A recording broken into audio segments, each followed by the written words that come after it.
Bueno, quiero empezar diciéndoles que los amo a cada uno de ustedes y es un gozo poder compartir la palabra el día de hoy con todos ustedes. Estamos cerrando nuestra serie Cristianos, así que Dios tiene una palabra bien interesante para nosotros el día de hoy. Es el cierre de esta serie. Si tú no escuchaste las conferencias anteriores, están en YouTube, ahí vas a poder encontrarlas. Hablamos desde el inicio de la iglesia, qué ha pasado en la iglesia, quién es la iglesia, y el día de hoy vamos a hablar el estilo de vida. Así se llama la plática del día de hoy, estilo de vida. El estilo de vida de un cristiano, ¿cuál es? ¿Cómo funciona? ¿Cómo es que vivimos? ¿Todos vivimos el mismo estilo de vida o cada uno tiene su propio estilo de vida? Como cristianos deberíamos de tener todos el mismo estilo de vida. Y el estilo de vida de un cristiano no va a depender de los años que lleves en Cristo, no va a depender de la iglesia en que te reúnes, no va a depender de la denominación a donde asistes. De esto ya hablamos un poco, ¿se acuerdan? De que estamos catalogados por diferentes creencias, credos, denominaciones, religiones, y de eso dependerá nuestro estilo de vida. Si tú perteneces a una iglesia, tu comportamiento debe ser de una forma. Si tú perteneces a una denominación, tu comportamiento debe ser de otra forma. ¿O todos los cristianos deberíamos de comportarnos de la misma manera? Como mexicanos, ¿cuál es el estilo de vida de un mexicano? Es el mismo estilo de vida que llevamos nosotros, a los que llevan los americanos, a los que llevan los salvadoreños, a los que lo llevan los brasileños, a los que llevan los europeos o los orientales. ¿Tendremos el mismo estilo de vida? Dicen, no, ¿verdad?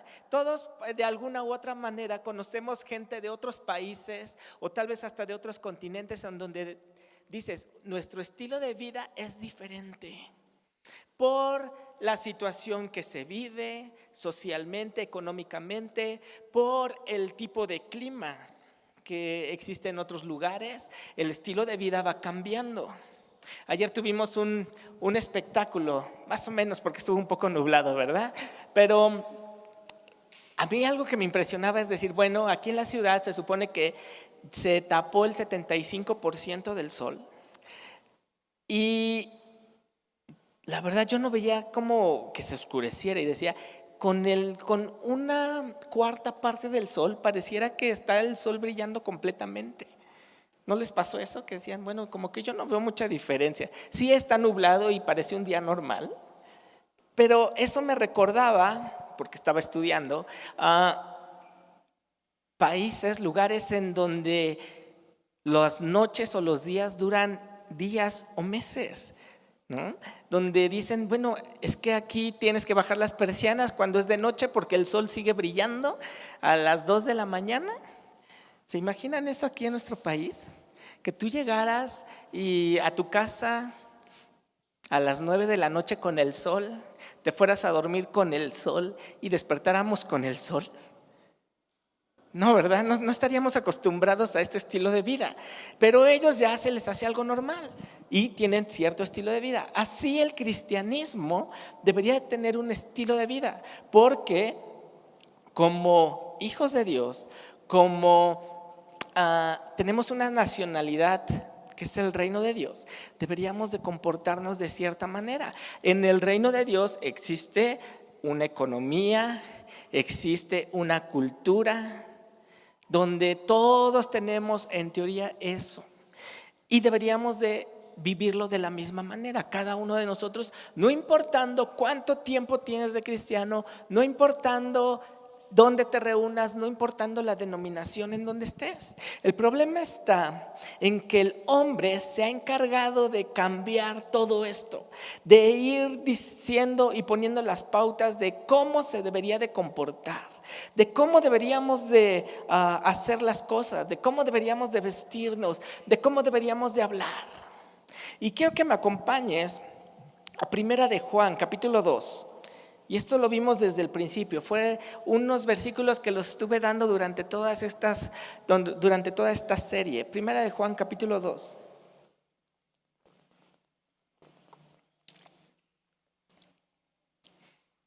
versículos del 3 al 5, casi al final de tu Biblia. No lo confundas con el Evangelio de Juan. Ahí casi al final de tu Biblia está Primera de Juan y nos dice: y en esto sabemos que nosotros le conocemos, si guardamos sus mandamientos. El que dice, yo le conozco, y no guarda sus mandamientos, el tal es mentiroso, y la verdad no está en él.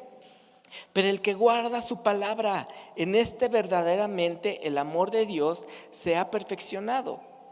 Por esto sabemos que estamos en él. Aquí Juan nos da un resumen de lo que debería de ser nuestro estilo de vida. Dice que si nosotros le conocemos y decimos que Dios está en nuestra vida, lo primero que debemos de hacer es guardar sus mandamientos. ¿Cuáles son sus mandamientos? ¿Dónde están sus mandamientos? ¿Cómo conocemos los mandamientos? Por medio de la Biblia.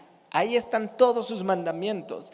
Pero también nos dice que si nosotros no los seguimos, si no los guardamos, si no los ponemos en práctica, entonces somos mentirosos y Él no está en nosotros. Y de esto les hablaba hace poco, de que el Espíritu Santo es el que nos ayuda a cumplir con todos los mandamientos. Y no habla aquí acerca de la ley y que vivamos en la ley, pero hay mandamientos, hay frutos del Espíritu que nosotros debemos de dar como cristianos, porque tenemos al Espíritu Santo.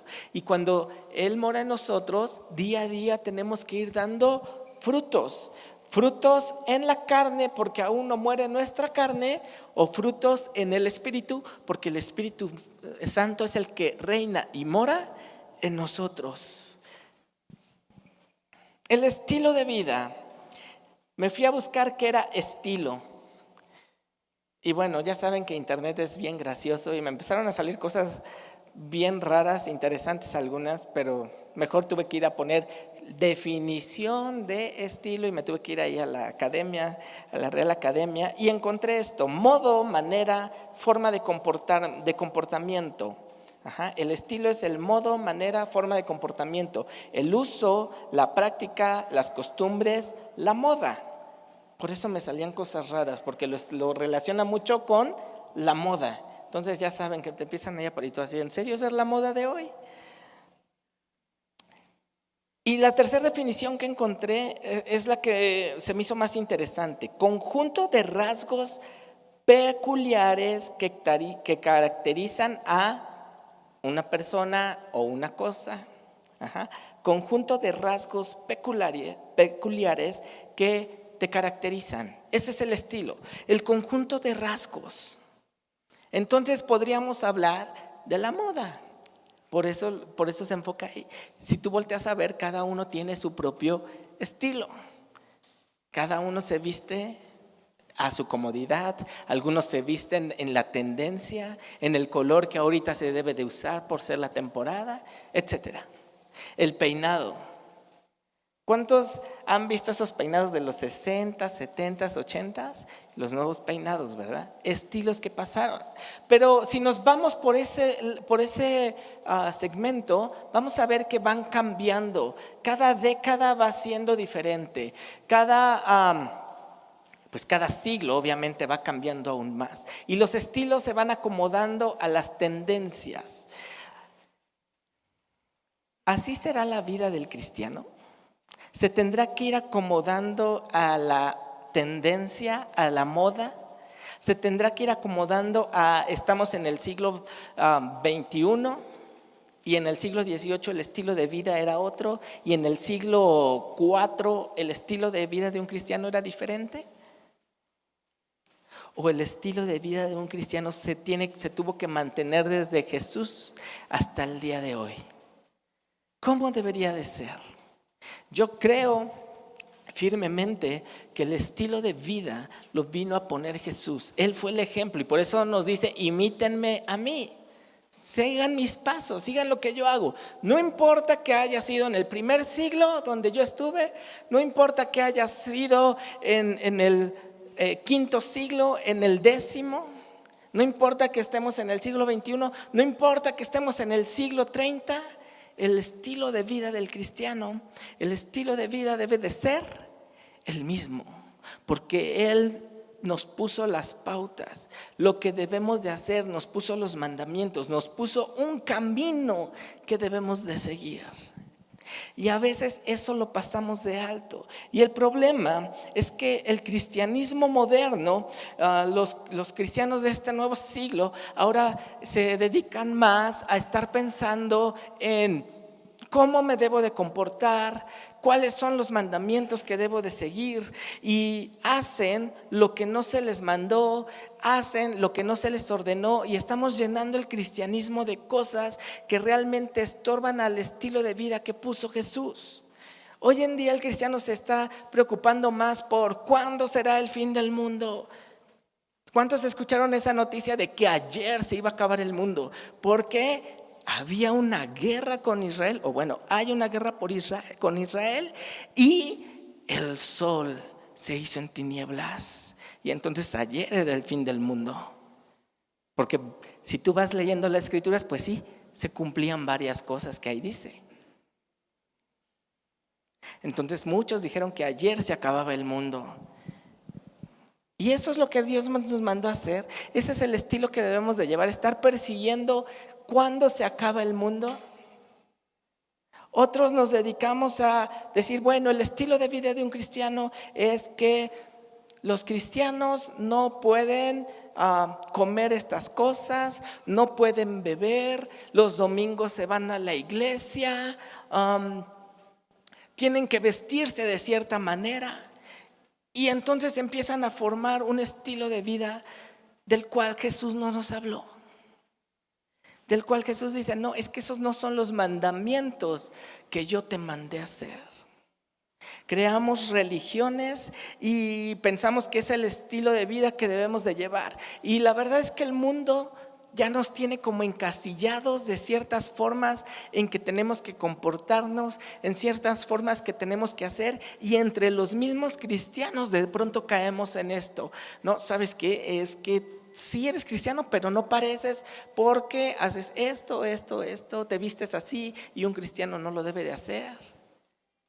Te comportas de esta manera y un cristiano no lo debe de hacer. Ahora, no estoy hablando del pecado, porque entonces van a decir, ya ves cómo Elías dice que sí podemos pecar. No, me refiero a cosas que no vienen en la escritura, mandamientos que nosotros vamos inventando. Así como los fariseos en algún momento estuvieron molestando a Jesús de, tus discípulos no ayunan, tus discípulos no guardan el sábado, tus discípulos no hacen esto. Jesús les respondía, siempre tenía una respuesta para ellos, porque Jesús sabía que ellos estaban inventando cosas que Él no había dicho, que el Padre no había dicho. Y hasta el día de hoy eso se sigue manteniendo. ¿Cuántos de nosotros hacemos cosas y no sabemos por qué las hacemos como cristianos? Es que yo veo que todos lo hacen. Ahorita nos decían, bueno, levanten sus manos. Y decíamos, bueno, yo como cristiano soy obediente y levanto mis manos. Pero ¿por qué lo hacemos? ¿Por qué aplaudimos? El otro día nuestra directora nos estaba capacitando y nos hizo mención de algo, para mí, en lo personal, insignificante, pero que lo hemos traído por años, y es la bandera de México. ¿Cuántos recuerdan que teníamos una bandera aquí arriba? ¿Cuántos hasta ahorita se dieron cuenta que no está? Igual yo, cuando la directora nos dijo, ya no está, y yo así de, ¿cómo no? Y la empecé a buscar y dije, sí es cierto, ya no está. En parte algunos de nosotros tenemos la culpa porque sí, la movíamos para un lado, la movíamos para el otro, y no le dábamos el respeto debido como mexicanos, ¿no? Pero ¿por qué la teníamos? Porque ya no está ahorita. ¿Quién sabe? Los que tomamos esa clase ya sabemos por qué. Pero ¿quién de ustedes podría levantar su mano y decir, yo sí sé por qué teníamos la bandera? Aparte de los que tomaron la clase. ¿Quién de ustedes dice, yo no sabía, yo no sé por qué estaba? ¿Y cuántos dicen, esté o no esté? Pues, Y es una cosa que la tuvimos por muchos años por una razón que nos explicó. Pero a veces como cristianos decimos, no está la bandera, pecado. ¿Dónde está? Tráiganla en este momento. Y así empezamos a poner reglas como cristianos que Jesús nos mandó. Empezamos a inventarnos la misión, el objetivo de lo que Dios nos mandó. Y nos dedicamos a tener una vida de cristianismo como nosotros queremos y no como Dios manda. Es que el estilo de vida cristiano debe de ser así. Esta es la forma. Y tú solito te vas poniendo como tu propia estructura de lo que se supone que debe de ser un estilo de vida del cristiano. Y como yo comencé hablándoles de cómo inició la iglesia, cuándo se formó, por qué se formó, quién es la iglesia, ahí están todos los principios de lo que deberíamos de estar haciendo. ¿Cuál fue la primera iglesia? Y eso lo hablamos en la conferencia anterior, ¿no? Y algunos diremos Corinto, otros la de los Gálatas, Efeso. Y cuando estudiamos todo esto nos dimos que la primera iglesia fueron los discípulos cuando estaban juntos, porque hablamos de que la iglesia es el cuerpo de Cristo y cada uno de nosotros somos un miembro de ese cuerpo. Y cuando nos reunimos presentamos a la iglesia como el cuerpo, como la novia. Si no lo escuchaste, ahí está la conferencia. Y Jesús no empezó a decir, y tienen que reunirse de esta manera.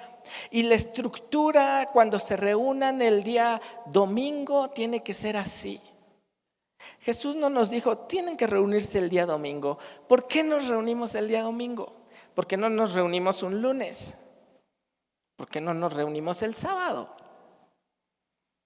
Pues por cultura. Porque ¿cuántos podrían reunirse los lunes a las 11 de la mañana? Pues es que básicamente estamos trabajando o en la escuela o haciendo alguna actividad, ¿verdad? Y así todos los días. Y hoy en día ya la cultura va cambiando tanto que ahora los sábados la mayoría ya empieza a trabajar. Lo cual hace unos años pues decían, ay, pobre de ti que trabajas un sábado. Porque era 1 o 2 cada 20, 30 personas. Hoy en día eso se va reduciendo. Entonces quedó el día domingo. El día domingo en donde la mayoría descansa y tenemos un tiempo para poder reunirnos y no tener el pretexto de trabajo, estudio, hago esto. ¿Quién dijo que nos teníamos que reunir a las 11 de la mañana? Nos podríamos reunir a las 7, nos podríamos reunir a las 2 de la tarde. ¿Cuál es el horario correcto para reunirse? ¿Cuál es el día correcto? ¿Cuánto tiempo tiene que durar la alabanza? No, es que dura muy poquito, es que dura mucho. Es que deberíamos de darle libertad al Espíritu Santo para que dure 5 horas el tiempo de la reunión. No, es que debería de durar 1 hora porque pues llevamos prisa, esto es rápido. Y entonces empezamos a ponernos estructuras, las cuales Dios no mandó a hacer. También es bueno porque tenemos un orden, ¿verdad? Pero ¿qué sucedería si un día se nos ocurre empezar con la conferencia y terminar con la alabanza? ¿Estaremos cayendo en pecado? Algunos dirían, sí, pues es que así no se puede. ¿En dónde dice?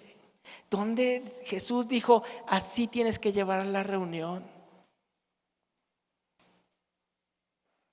Son cosas que el cristianismo moderno empezó a ponerse en la cabeza. Hechos, capítulo 1. Recuerdo que hace muchos años, yo creo que la década pasada, la iglesia estaba muy peleada con las transmisiones y con que se pasara por internet, por televisión, las reuniones. Y había muchas iglesias que decían, no, eso no se debe de hacer, casi es pecado. Y hoy en día 99% de las iglesias lo hacen. ¿Por qué? Porque empezaron a ponerse mandamientos, cosas que Jesús no había dicho. Hechos 1:1. En el primer tratado, oh Teófilo, hablé acerca de todas las cosas que Jesús comenzó a hacer y a enseñar. Aquí está hablando Lucas. Lucas escribe el libro de los Hechos y ya había escrito el Evangelio de Lucas y le está hablando a Teófilo. Y le dice, mira, en Lucas ya te escribí lo que Jesús vino a enseñar y todo lo que estuvo haciendo durante su vida en este mundo. 3 años aproximadamente de trabajo en donde nos dejó todas sus enseñanzas, cómo debemos de hacer las cosas. Versículo 2, hasta el día en que fue recibido arriba, después de haber dado mandamientos por el Espíritu Santo a los apóstoles que había escogido. Entonces aquí en estos 2 versículos nos está resumiendo básicamente 3 años de la vida de Jesús, en donde hizo muchos milagros, hizo señales, nos dejó mandamientos, nos dejó cómo debemos de comportarnos. Y ahí en los evangelios también nos dice, y estamos escribiendo como de lo más importante, porque si escribiéramos todos los milagros que hizo Jesús, no alcanzarían los libros para que pudiéramos decirle todo lo que estuvo haciendo. Entonces, en estos 2 versículos nos dice, ahí está, ¿quieres saber qué nos dejó? Lee el Evangelio de Lucas. Le está hablando a Teófilo, no les está hablando a usted. A ver, Teófilo, ya te dije, ¿quieres saber todo lo que Jesús enseñó? Lee los Evangelios y ahí vas a ver. Versículo 3, a quienes también, después de haber padecido, se presentó vivo con muchas pruebas indubitables, apareciéndoseles durante 40 días y hablándoles acerca del reino. Y aquí nos viene la siguiente parte. Después de que nos da esos 3 años, dice, les dejó los mandamientos dados por el Espíritu Santo. ¿Y cuál es el mandamiento que dejó? ¿Cuáles son los 2 mandamientos más importantes que nos dejó Jesús? Nos dejó, amarás al Señor tu Dios y a tu prójimo como a ti mismo. Y después dice, un nuevo mandamiento les doy, ama a tu prójimo como yo les amo. Ya no como tú amas, como tú te amas, no, como yo te amo, como Jesús te ama, así ama a tu prójimo. ¿Ok? Y después nos da la gran comisión, ir y hacer discípulos por todas las naciones. Y de ahí dice, cuando Jesús estuvo en este tiempo, cuando dejó la gran comisión, dice que estuvo 40 días. ¿Qué estuvo haciendo? Dice que estuvo hablándoles acerca del reino. Le estuvo diciendo, va a venir el Espíritu Santo, va a estar con ustedes. Ahora esta va a ser la era del Espíritu Santo. En este tiempo va a estar la iglesia, que es mi novia, que es el cuerpo de Cristo, que yo soy la cabeza, y hasta que yo venga, así se deben de mantener. No dijo, manténganse así por 1 siglo, por 5 siglos, por 10 siglos, sino hasta que Él venga. ¿Ya vino? No, ¿verdad? ¿Ya vino? Ok. ¿Qué tal si vino ayer? Exactamente. Hasta que Él venga. ¿Cómo nos debemos de mantener? Con el principio que dio aquí en Hechos. Así nos debemos de mantener. No te está diciendo, depende de tu circunstancia, depende de en qué etapa de la vida estés, depende de cómo te ha ido, no depende si tienes o no tienes trabajo, no depende de nada. Dice, hasta que Él venga.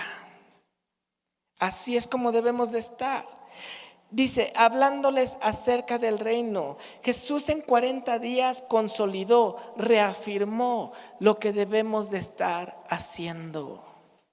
En estos 40 días Él estuvo visitando, Él estuvo animando, Él estuvo diciéndoles no pierdas la fe. Estuvo hablándoles acerca del reino. Primera de Pedro, capítulo 4.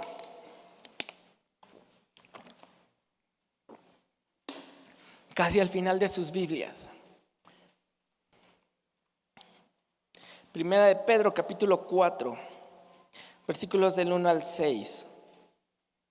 Puesto que Cristo ha padecido por nosotros en la carne, vosotros también armaos del mismo pensamiento, pues quien ha padecido en la carne terminó con el pecado, para no vivir el tiempo que resta en la carne, conforme a las concupiscencias de los hombres, sino conforme a la voluntad de Dios.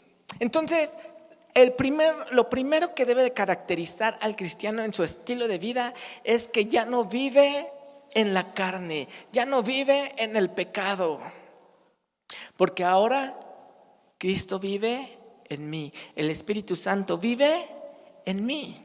Y es a lo que se está refiriendo aquí. ¿Sabes qué? Jesús padeció en la carne, sufrió. Todo el pretexto que se te pueda ocurrir, Jesús pasó por ahí. Jesús, desde que supieron que iba a ser concebido, fue rechazado. Hoy en día es más común que que la mayoría de los bebés que van a venir al mundo, un gran porcentaje sea rechazado. A lo mejor tú fuiste una persona no deseada por tus padres, pero Jesús también. Jesús padeció de muchas formas. Su familia no lo quiso, sus apóstoles, los más cercanos, le traicionaron. Un pueblo entero quería matarle. Su cuerpo fue golpeado, fue molido, fue lacerado. Hasta el punto en que el Padre también le dio la espalda cuando estaba en esa cruz, porque también tenía que pagar ese precio de cargar todo el pecado sobre su vida. Sufrió la muerte. Pero ahí es en donde vemos el poder de Dios venciendo a la muerte y resucitando, para que juntamente resucitásemos con Él. Entonces estos versículos tienen tanto poder, en donde dice, ¿sabes qué? Lo primero que debes de caracterizarte es una vida en santidad.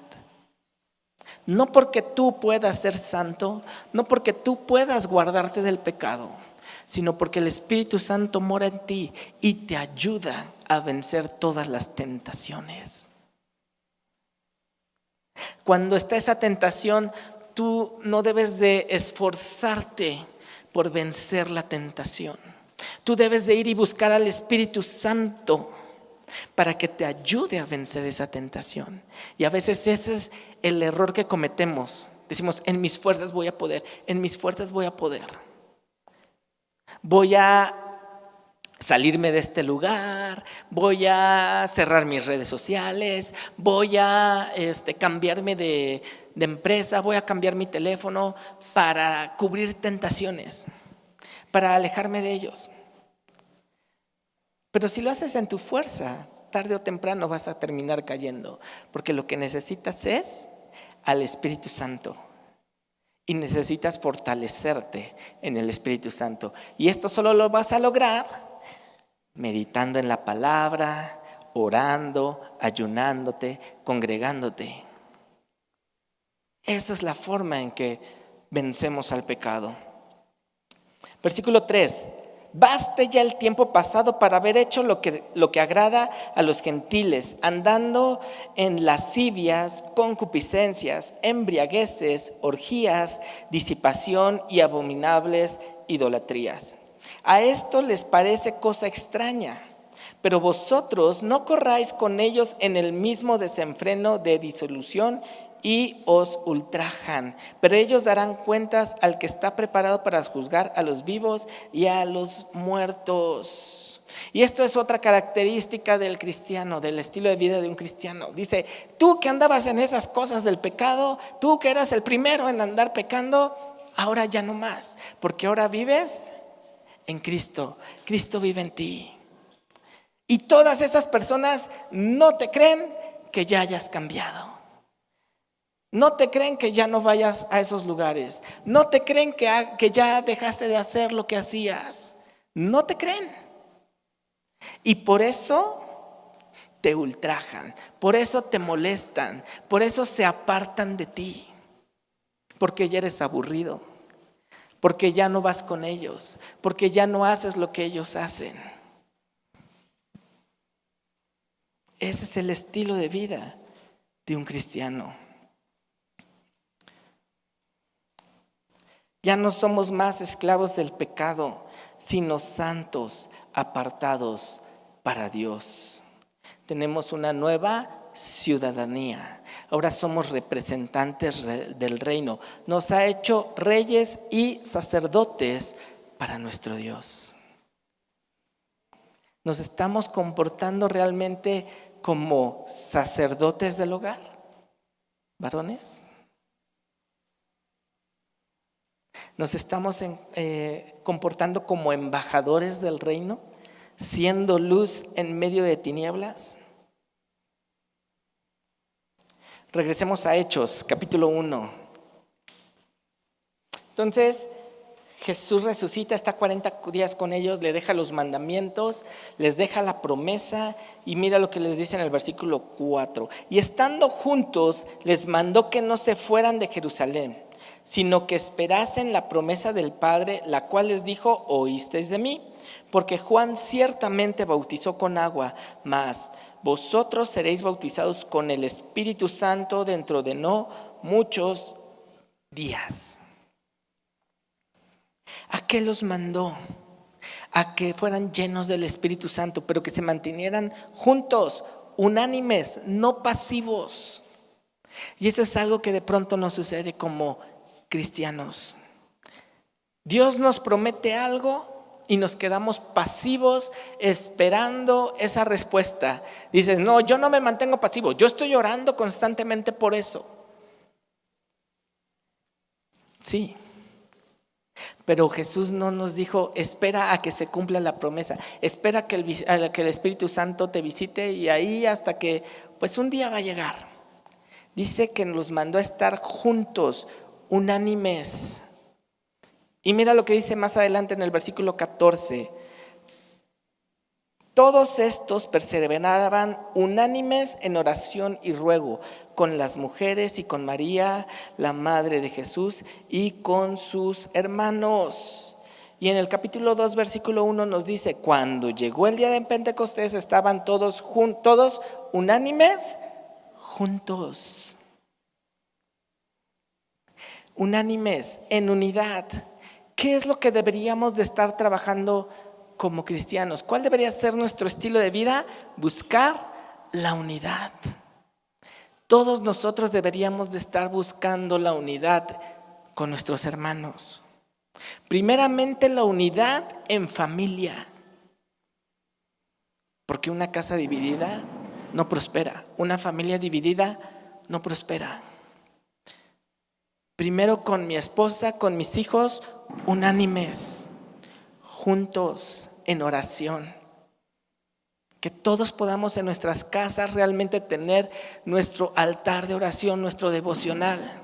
No que solo sea cada domingo, cada miércoles que nos juntamos y sí, como familia escuchamos, sino todos los días. Jesús nos les dijo: estén juntos cuando puedan. Un día sí y un día no. Cada 3 días. Dice: todos los días. Todos los días. Estén juntos, unánimes. Una vez que estamos juntos como familia, entonces viene la unidad en el cuerpo de Cristo. Unos con otros. Tenemos que estar fomentando esta unidad. No es: si hoy vengo de buenas, hoy sí voy a saludar. Hoy no vengo tan de buenas, hoy me voy rápido. Hoy llevo prisa, ya me voy. Es todos los días ser intencionales en buscar la unidad. Es que cada uno de nosotros diga: hoy como familia vengo unido y hoy vamos a ser intencionales y vamos a saludar a otra familia que no conocemos. Hoy voy a ser intencional y le voy a preguntar. Hoy vi que vino una persona que tiene tiempo que no vino. Le voy a preguntar si todo está bien. Y es preocuparnos por nuestros hermanos. Vamos a Primera de Pedro. No se pierdan Hechos y Pedro. Primera de Pedro, capítulo 4, versículo 7. Mas el fin de todas las cosas se acerca. Sed pues sobrios y velad en oración. Y ante todo, tened entre vosotros ferviente amor, porque el amor cubrirá multitud de pecados. Hospedaos los unos a otros sin murmuraciones.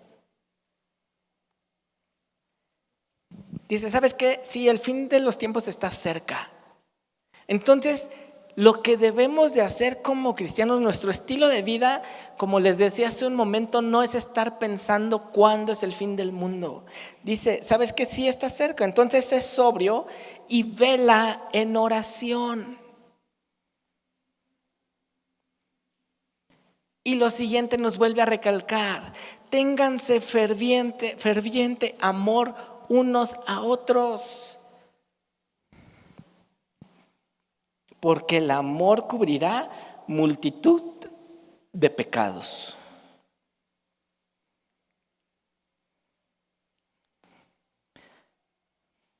Yo creo que todos hemos sido heridos aquí en la iglesia, de una u otra manera. Alguien nos vio feo, alguien nos habló mal, etcétera. Pero dice, el amor va a cubrir multitud de pecados. En casa también todos nos hemos peleado, pero el amor cubre multitud de pecados. ¿Alguien lleva un año sin hablarle a su esposa, a sus padres, a sus hijos, porque se pelearon, porque le sirvieron la comida fría? Ese día sí me enojé y no me lo comí y me fui a dormir.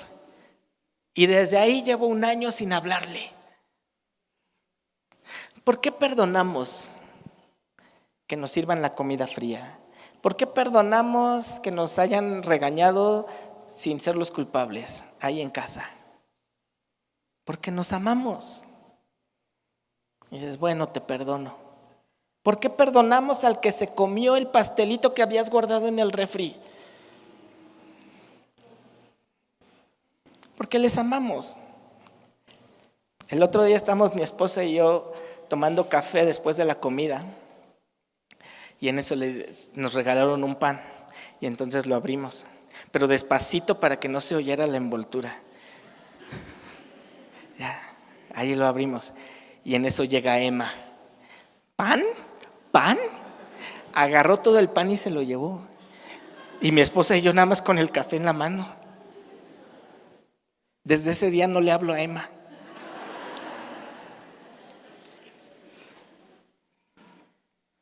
Se lo pude haber quitado. Esto es mío. Toma un pedacito. ¿Por qué se lo dejé? Porque la amo.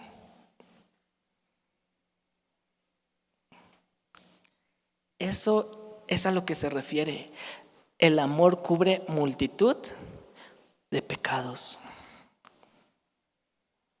Eso es la unidad que debemos de estar buscando. En lugar de estar peleados unos con otros. Es que el edecán no me dejó sentarme en la silla que siempre me siento. Porque ese es el pretexto. Creo que cada 15 días recibo una queja del estilo. Es que no me dejó de este lado, me mandó al otro y yo siempre me siento aquí. Perdónalo, ámalo.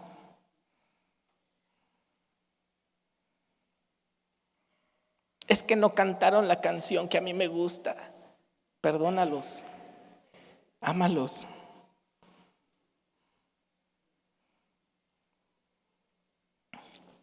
Dice juntos unánimes, pero juntos unánimes sin perjudicar la unidad de la iglesia. De pronto nos tomamos esto tan en serio de juntos unánimes y sí, ya hacemos nuestra bolita. Los de la alabanza, los edecanes, los del grupo en casa y siempre andamos tan pegados que se nos olvida integrar a otros.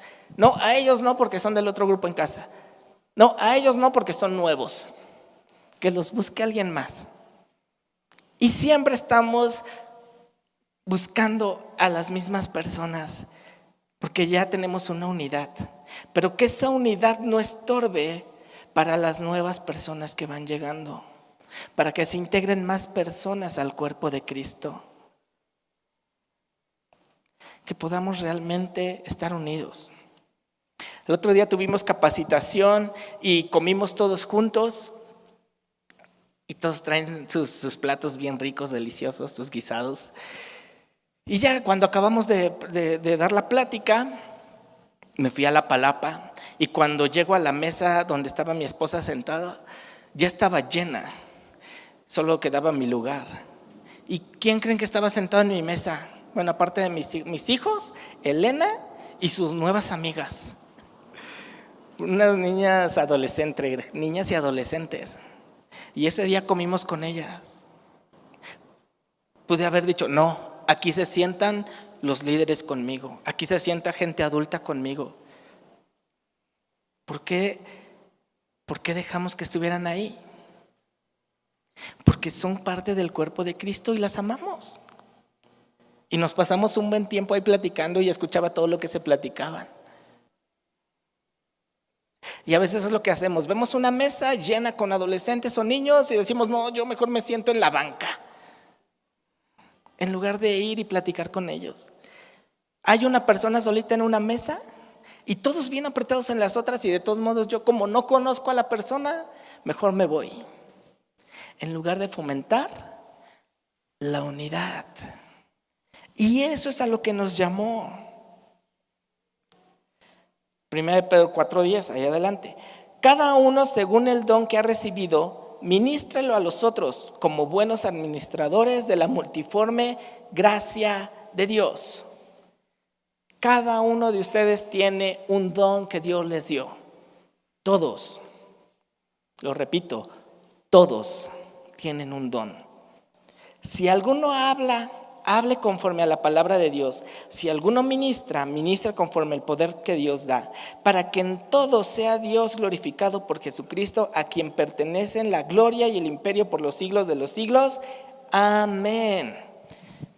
Los dones son irrevocables, es verdad. Y hay quienes usan esto para decir, aunque ande pecando, aunque ande haciendo, no importa, mi don es irrevocable. Sí, porque es un regalo. Don significa regalo. Pero cuando una persona viene y me dice esto, me da una preocupación, en verdad, porque están haciendo menos su don.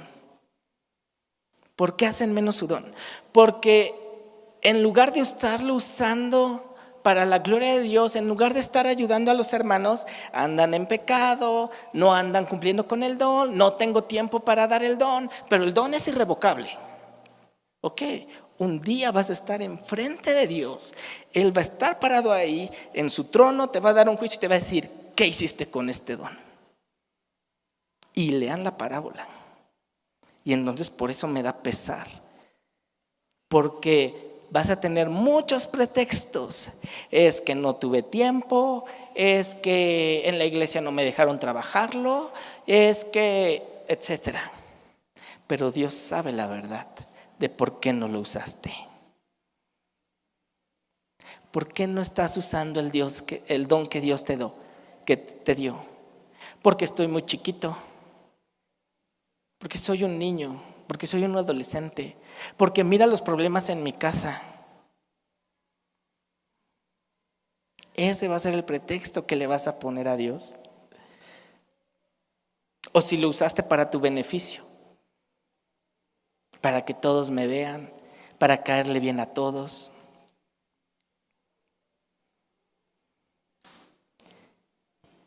Unánimes juntos, compartiendo nuestros dones unos a otros. ¿Qué podrías aportarle al que está a tu derecha, al que está a tu izquierda? Al que está delante, al que está atrás. ¿Tienes algo que aportar? Porque si tienes un don, tienes algo que regalar. Regresemos a Hechos. versículos 6 y 7. Después de que Jesús les está dando toda esta revelación y les está diciendo: estén juntos, unánimes, ayúdense los unos a los otros en oración, en ruego, manténganse así. Llegan otra vez los discípulos y le interrumpen y le dicen: entonces los que se habían reunido le preguntaron diciendo: Señor, ¿restaurarás el reino a Israel en este tiempo?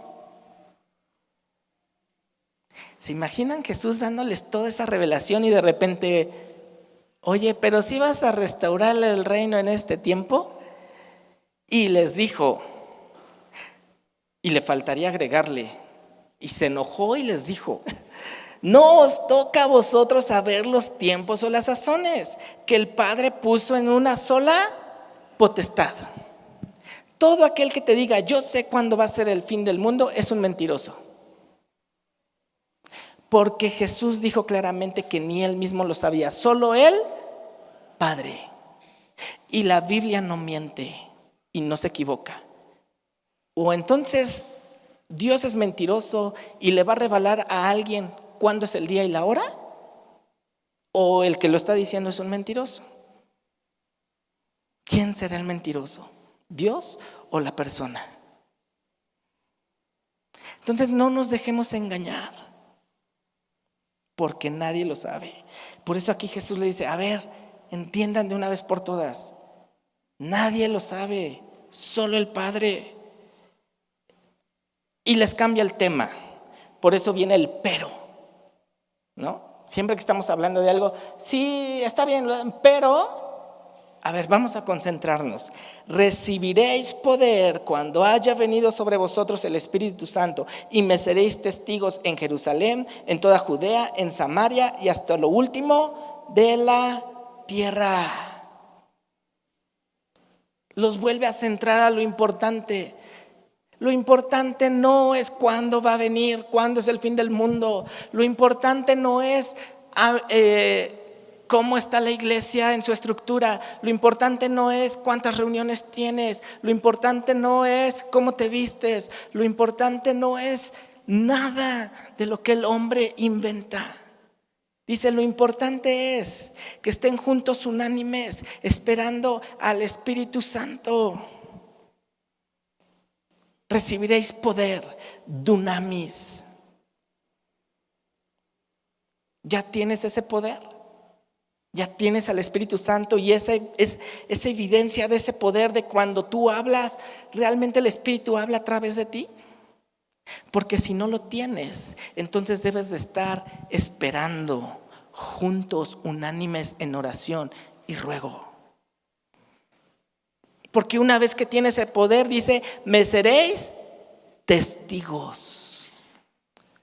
Y regreso al punto: si tú ya recibiste este poder alguna vez en todos estos años de cristiano, entonces significa que ahora eres testigo.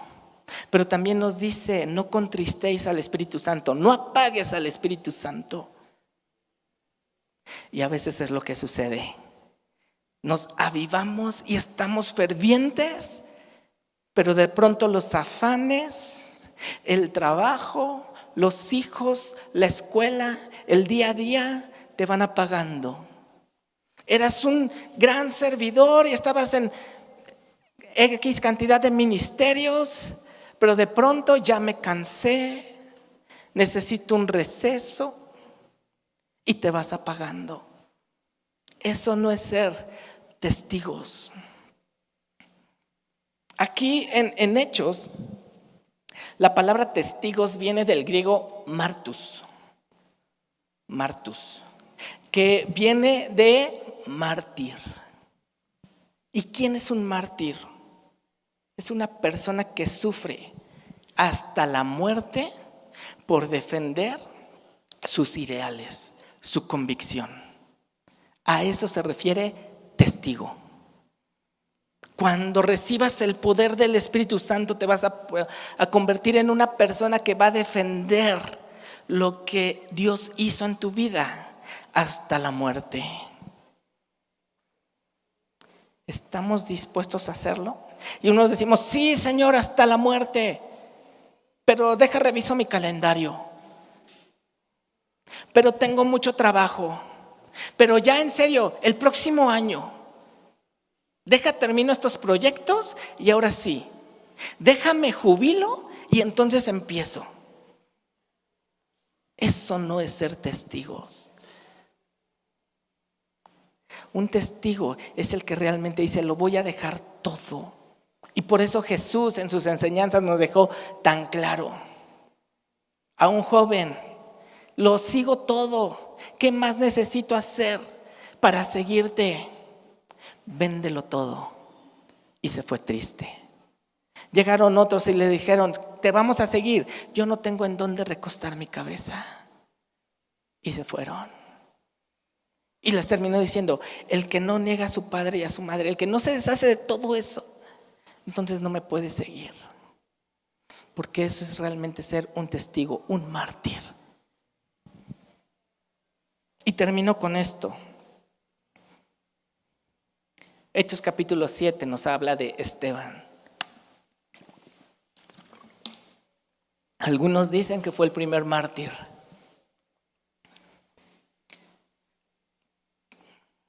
Yo no sé si fue el primero, pero sé que es un ejemplo de lo que es ser un testigo y tener al Espíritu Santo. Es verdad. Dice en el capítulo 7, en los primeros versículos, que él está hablando la palabra y se empiezan a enojar con él, que se lo agarran, se lo llevan y él empieza a dar un gran discurso. ¿Y qué discurso tan maravilloso dio? Lean todo ese discurso y es el Espíritu Santo hablando por medio de Esteban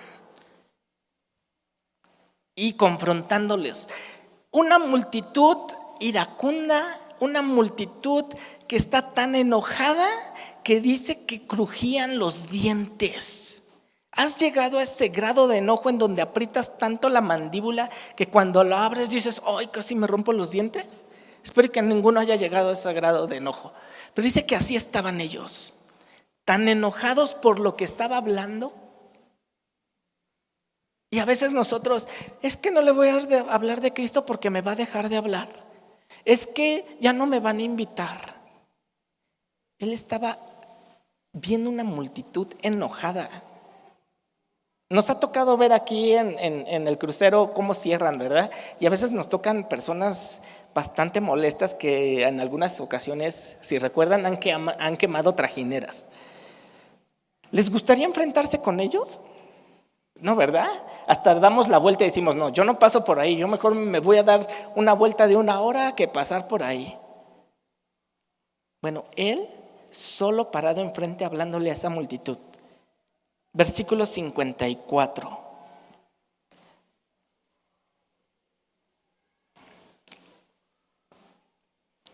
Oyendo estas cosas, se enfurecían en sus corazones y crujían los dientes contra él. Pero Esteban, lleno del Espíritu Santo, puestos los ojos en el cielo, vio la gloria de Dios y a Jesús que estaba a la diestra de Dios. Con este versículo me basta para ser un testigo. Puestos los ojos, lleno del Espíritu, vio la gloria de Dios. ¿Has visto la gloria de Dios?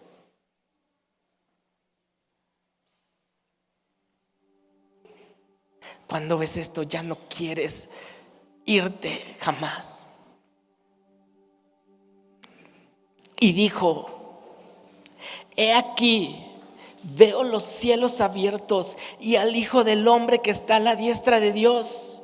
Entonces ellos, dando grandes voces, se taparon los oídos y arremetieron aún contra él, y echándole fuera de la ciudad, le apedrearon. Y los testigos pusieron sus ropas a los pies de un joven que se llamaba Saulo, y apedreaban a Esteban,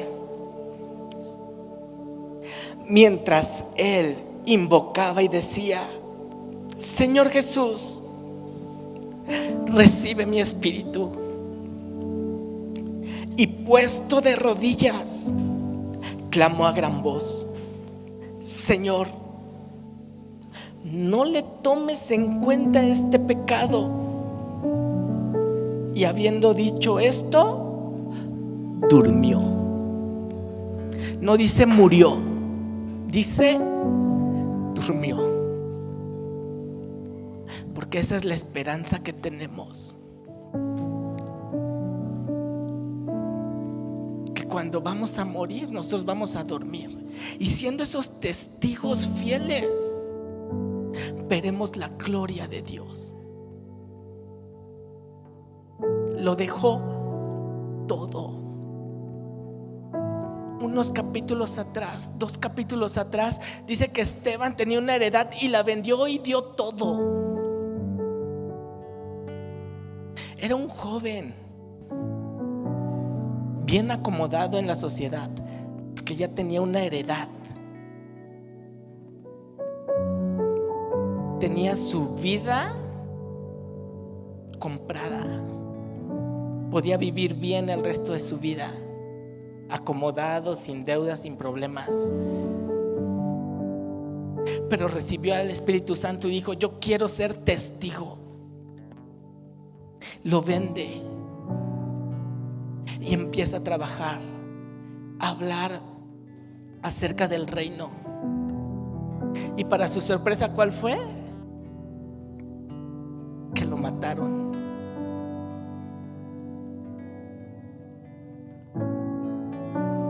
Pero estas palabras finales es donde digo: Señor, me falta mucho para llegar a ser como tú.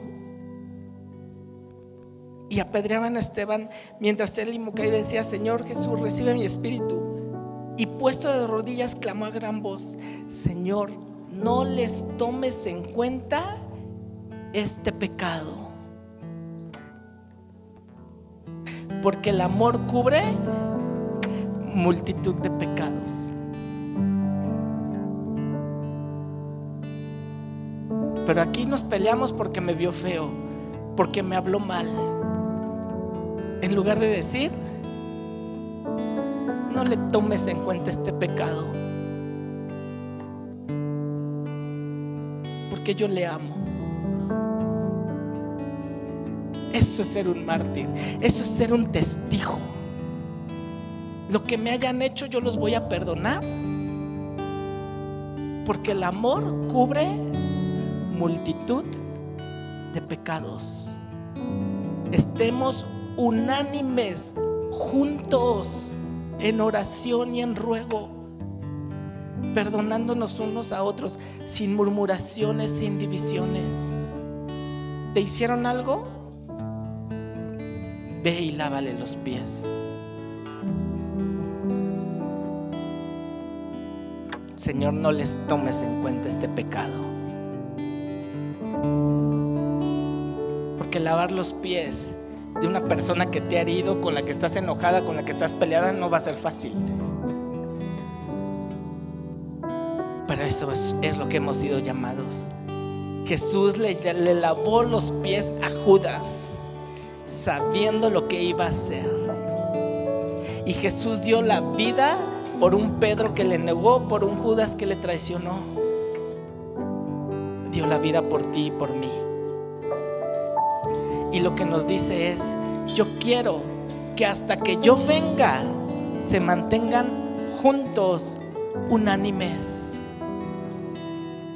amándose los unos a los otros, porque el amor cubre multitud de pecados. Que seamos una iglesia unida,